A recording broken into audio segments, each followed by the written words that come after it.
रेशमा के अब्बू खालिद अपनी सबसे बड़ी बेटी रेशमा के लिए रिश्ता खोज रहे होते हैं, लेकिन कहते हैं कि जब रिश्ता खोजा जाता है तो कोई भी अच्छा परिवार, अच्छा शौहर मिलना बहुत मुश्किल होता है। रेशमा के अब्बू, जिनकी छोटी मोटी कपड़े की दुकान रहती है, खाता पीता परिवार रहता है। रेशमा के अब्बू ये चाहते हैं कि उनकी सभी बेटियों की शादी जल्द से जल्द हो जाए, क्योंकि ज़िंदगी का कोई भरोसा नहीं है। ऐसे में उन्हें पता है कि उनका कोई बेटा नहीं है, और अगर उन्हें कुछ हो जाता है तो फिर उनकी बेटियों की जिम्मेदारी कौन उठाएगा, कौन उनकी बेटियों की शादी करेगा।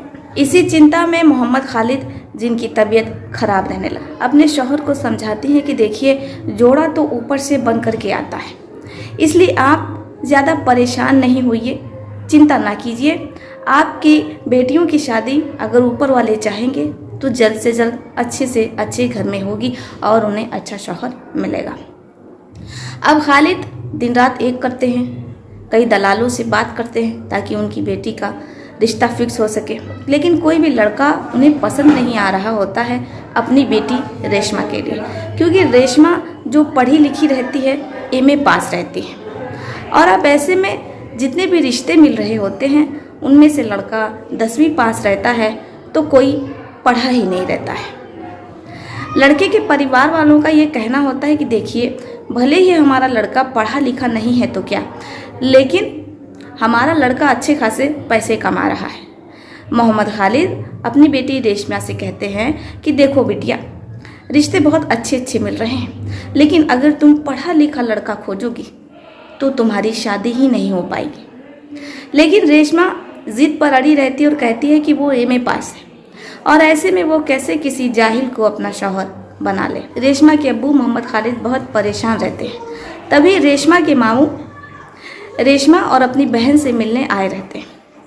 अब रेशमा के अब्बू मोहम्मद खालिद अपने साले से कहते हैं कि देखो, हमने बहुत से रिश्ते खोजे, लेकिन रेशमा को कोई लड़का समझ नहीं आ रहा है, पसंद नहीं आ रहा है, अब तुम ही समझाओ। क्योंकि रेशमा की ये जिद है कि जब भी वो शादी करेगी तो किसी पढ़े लिखे लड़के से ही करेगी, वरना वो ऐसे ही बैठी रह जाएगी। जब रेशमा के मामू मोहम्मद असगर ये सुनते हैं तो कहते हैं कि बस इतनी सी बात है, अगर रेशमा हमारे बेटे से शादी करना चाहे तो फिर मुझे कोई एतराज़ नहीं है।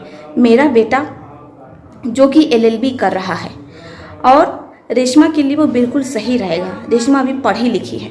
हम भी अपने बेटे के लिए रिश्ता खोज रहे थे, लेकिन हमारे बेटे को कोई लड़की पसंद नहीं आ रही थी, क्योंकि उसे भी पढ़ी लिखी लड़की चाहिए। हमारा बेटा अल्ताफ, जिसका कहना है कि वो शादी पढ़ी लिखी लड़की से करेगा, क्योंकि वो लॉ कर रहा है, एलएलबी कर रहा है। अब ऐसे में कल को वो वकील बन जाएगा, कोर्ट में बड़े बड़े लोगों के बीच उसका उठना बैठना होगा, तो ऐसे में वो अनपढ़ लड़की को अपनी बीवी कैसे बना सकता है।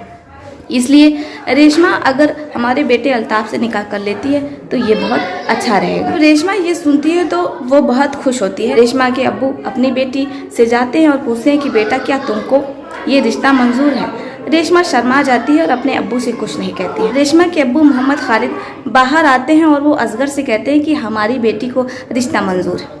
अब जैसे ही मोहम्मद असगर को रेशमा की हाँ मिलती है तो वो बहुत खुश होते हैं। अब दोनों परिवार एक दूसरे का मुंह मीठा करता है, और जुमेरात के दिन ही रेशमा को देखने के लिए उसके मामू असगर के परिवार से लोग आते हैं। जैसे ही वो रेशमा को देखते हैं कई सालों बाद, तो उन्हें रेशमा बेहद पसंद आती है। पतले दुबले शरीर की, छरहरे बदन की रेशमा किसी का भी मन मोह सकती थी, और रेशमा पढ़ी लिखी थी, इसलिए किसी को कोई एतराज़ नहीं होता है। अब लेकिन शादी से पहले रेशमा की ये शर्त रहती है कि वो अपने होने वाले शौहर मोहम्मद अल्ताफ से एक बार मिलना चाहती है, ताकि वो उसे समझ सके कि आखिर उसका मिजाज कैसा है और वो उसके लिए सही रहेगा या नहीं। लेकिन रेशमा के अब्बू मोहम्मद खालिद कहते हैं कि देखो बेटा, हमारे यहाँ लड़कियाँ शादी से पहले अपने होने वाले शौहर से नहीं मिलती हैं। अब दोनों परिवार में बड़े ही धूमधाम से शादी की, यानी कि निकाह की तैयारी चल रही होती है।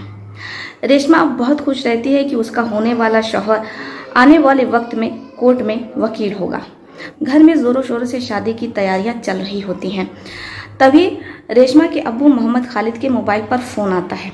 अब जो उसके मामू रहते हैं मोहम्मद असगर, वो मोहम्मद खालिद से कहते हैं कि देखिए, भले ही हमारा लड़का पढ़ा लिखा है, सब कुछ हमारे पास है, लेकिन फिर भी हम आपकी लड़की को जब शादी करके अपने घर लेकर के जाएंगे तो हमें दहेज में वो सब कुछ चाहिए जो कि एक लड़की के माता पिता अपने होने वाली बेटी के दामाद को देते। अब जैसे ही मोहम्मद खालिद ये सुनते हैं तो वो अपने साले मोहम्मद असगर से कहते हैं कि देखो असगर, तुम्हें तो हमारे घर के हालात पता है, लेकिन जो बन पड़ेगा हम अपनी बेटी को शादी में ज़रूर देंगे। जैसे ही मोहम्मद असगर यानी कि रेशमा के मामू ये सुनते हैं तो भड़क पड़ते और कहते हैं कि हमें हमारे लड़के को एक गाड़ी चाहिए, डबल डोर फ्रिज चाहिए और ऑटोमेटिक वॉशिंग मशीन चाहिए, एक बड़ी वाली एलडी चाहिए, इससे कम दहेज हम लेंगे नहीं। अब मोहम्मद असगर रेशमा के अब्बू बहुत ज़्यादा परेशान हो जाते हैं। वो कहते हैं कि देखो, हम किसी तरीके से तुम्हें वॉशिंग मशीन, एलईडी और फ्रिज तो डबल डोर वाली दे सकते हैं, लेकिन गाड़ी पूरे 1 लाख रुपए की आती है, ऐसे में हम तुम्हें गाड़ी नहीं दे पाएंगे।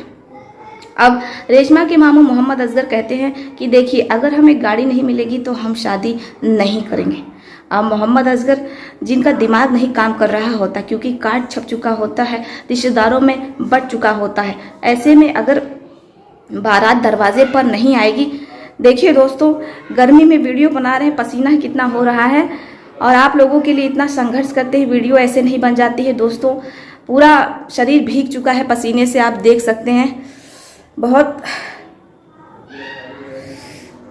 इतनी मेहनत से वीडियो बनता है, लेकिन दोस्तों वीडियो उतना चल नहीं पाता है जितना चलना चाहिए, जिस हिसाब से व्यू आना चाहिए। अब क्या ही बोलूँ, ट्राइपॉड पकड़े पकड़े दोस्तों हाथ भी दुखने लगा है और पसीना किस तरीके से हो रहा है आप देख ही सकते हैं।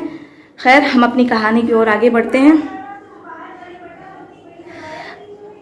मोहम्मद असगर जो बहुत ज़्यादा परेशान हो जाते हैं कि वो करे तो क्या करे, क्योंकि कार्ड खानदान में छप चुका है, सभी रिश्तेदारों में बट चुका है और बारात आने में सिर्फ 2 दिन का समय बचा हुआ है। अब इन 2 दिनों में मोहम्मद खालिद इतने सारे दहेज का, इतने महंगे दहेज का इंतज़ाम कैसे कर पाएंगे, क्योंकि गाड़ी ही 1 लाख की हो जाती है, डबल डोर फ्रिज 25,000 की, वॉशिंग मशीन भी ऐसे ही 20 से 25,000 की, एलईडी टीवी 35,000 तक की आती है बड़ी वाली। वो इतनी जल्दी ये सारे इंतज़ाम कहाँ करेंगे, कैसे करेंगे, उन्हें कुछ समझ में नहीं आ रहा होता है। मोहम्मद खालिद, चूँकि बारात परसों ही आने वाली रहती है, वो ये सदमा बर्दाश्त नहीं कर पाते हैं और बेहोश हो जाते हैं। परिवार उन्हें आनन फानन में हॉस्पिटल लेकर के जाता है, किसी तरीके से उन्हें होश आता है। जब रेशमा को, उसके परिवार को और रेशमा की अम्मी राशिदा को ये बात पता चलती है तो वो लोग काफ़ी ज़्यादा परेशान होते हैं। राशिदा अपने भाई को समझाते हैं कि देखो भाई, ऐसा मत करो हमारी बेटी के साथ, क्योंकि बारात सिर्फ 2 दिनों का वक्त रह गया है आने में और ऐन वक्त पर तुम हमारे साथ इतना बड़ा गेम खेल गए। बताओ, इसकी अब्बू तुम तो जानते हो कि कई सालों से घर पर ही बैठे, वो कैसे इतनी जल्दी इतने दहेज का इंतज़ाम कर पाएंगे। हम पर थोड़ी दया करो, रहम करो। लेकिन मोहम्मद असगर, राशिदा के भाई, इस बात से साफ इनकार कर देते और कहते हैं कि जब तक हमारे दरवाजे पर गाड़ी नहीं आएगी और दहेज का सारा सामान नहीं आएगा, हम दरवाजे पर बारात नहीं लाएंगे। रेशमा के अब्बू जब होश में आते हैं तो वो बार बार अपनी बेटी से, अपनी बेगम से पूछ रहे होते हैं कि असगर माना कि नहीं माना, लेकिन राशिदा और रेशमा के पास कोई जवाब नहीं होता है कि वो उन्हें जवाब दे सके या दिलासा दे सके। किसी को कुछ समझ में नहीं आ रहा होता है कि करे तो क्या करे। अब बारात आने में सिर्फ 1 दिन बचा होता है। रेशमा दुल्हन बनी बैठी रहती है, बारात आने का इंतज़ार होता है। मोहम्मद खालिद बार बार फ़ोन करते हैं, लेकिन मोहम्मद असगर को उस परिवार पर दया नहीं आती है और बारात नहीं आती है। समय गुजर रहा होता है, किसी को कुछ समझ में नहीं आता है कि करे तो क्या करे, क्योंकि अभी रेशमा के पीछे 2 और उसकी छोटी बहनें हैं। बारात नहीं आई। जैसे ही ये बात पूरे गांव में फैलेगी तो रेशमा की दोनों बहनों की शादी भी नहीं हो पाएगी। इसलिए एक पिता को अपनी बेटियों की चिंता सता रही होती है, उन्हें परेशान कर रही होती है कि अब क्या होगा। लेकिन कहते हैं कि जिसका साथ ऊपर वाले देते हैं उसका कोई एक बाल भी पाका नहीं कर पाता है। ऐसे ही कुछ रेशमा के साथ होता है।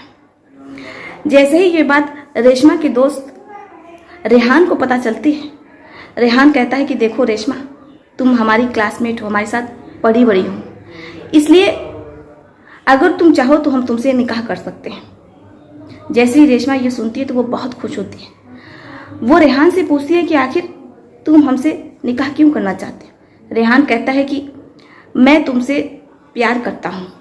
जब मैंने तुम्हें पहली बार देखा था तो मुझे तुमसे पहली नज़र वाला प्यार हो गया था, लेकिन मेरी कभी भी हिम्मत नहीं हुई कि मैं तुम्हें अपने दिल की बात कह सकूं। शायद आज भी नहीं कह पाता और तुम विदा होकर के अपने दूल्हे के घर पहुंच जाती अगर ऐसे हालात ना बनते। लेकिन ऊपर वाला शायद मुझ पर रहम खा गया और उसने तुम्हें मेरे लिए बचा कर रखा। जैसे ही रेशमा ये सुनती है तो वो बहुत खुश होती है। रेशमा का निकाह रेहान से हो जाता है। रेशमा ब्याह करके यानी कि विदा होकर के रेहान के घर पहुंच जाती है। वो बहुत खुश रहती है। सब कुछ बहुत अच्छा चल रहा होता है। रेशमा और रेहान हनीमून मनाने के लिए शिमला जाते हैं। रेशमा बहुत खुश होती है क्योंकि उसे शिमला बहुत पसंद रहता है। वहाँ पर जो बर्फ़ के गोले पड़ते हैं, ओले पड़ते हैं, रेशमा को बहुत ज़्यादा ही पसंद रहता है। इसलिए रेहान उसे शिमला लेकर के जाता है। लेकिन जब वो लोग शिमला जाते हैं हनीमून के लिए तो रेशमा बिना कुछ बताए शिमला से अपने घर वापस लौट आती है रेहान से तलाक लेकर के।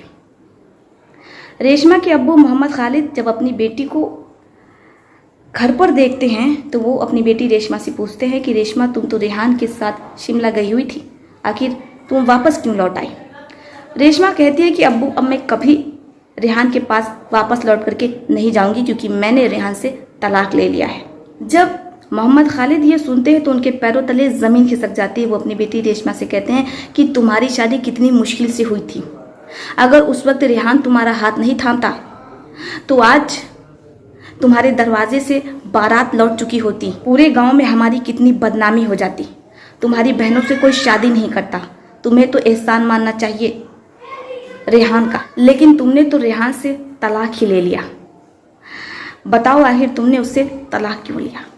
इससे पहले कि रेशमा कुछ कह पाती, रेहान रेशमा के घर पर आता है और वो रेशमा को अपने साथ लेकर के जाने लगता है।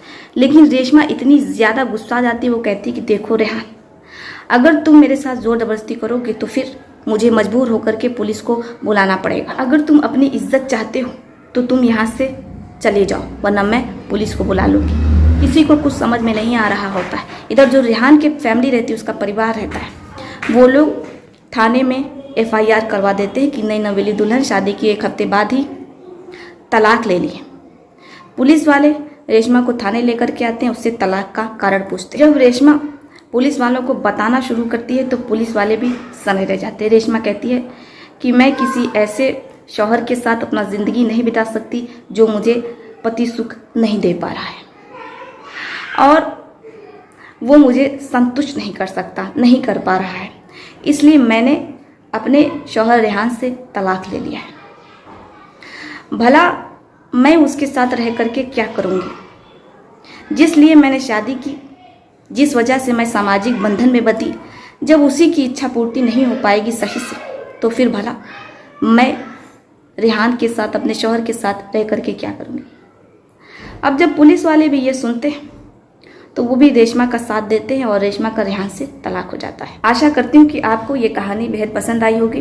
क्या रेशमा को अपने शौहर रेहान से तलाक लेना चाहिए था। रेशमा ने जो कुछ भी किया उस पर आपकी क्या सोच है, क्या वो सही थी या फिर रेशमा को अपने पति से तलाक नहीं लेना चाहिए था, क्योंकि पति तो आखिर पति होता है, चाहे वो कैसा भी क्यों ना हो। चाहे रेशमा को पत्नी सुख मिलता या नहीं मिलता, उसे अपने पति के साथ रहना चाहिए था। आपकी इस पर क्या राय है, आप कमेंट बॉक्स में लिख सकते हैं। तो चलिए फिर चलती हूँ, मिलते हैं आपसे किसी और कहानी में। तब तक के लिए आप अपने परिवार का ध्यान रखिए। आदाब, सत श्री अकाल, नमस्कार।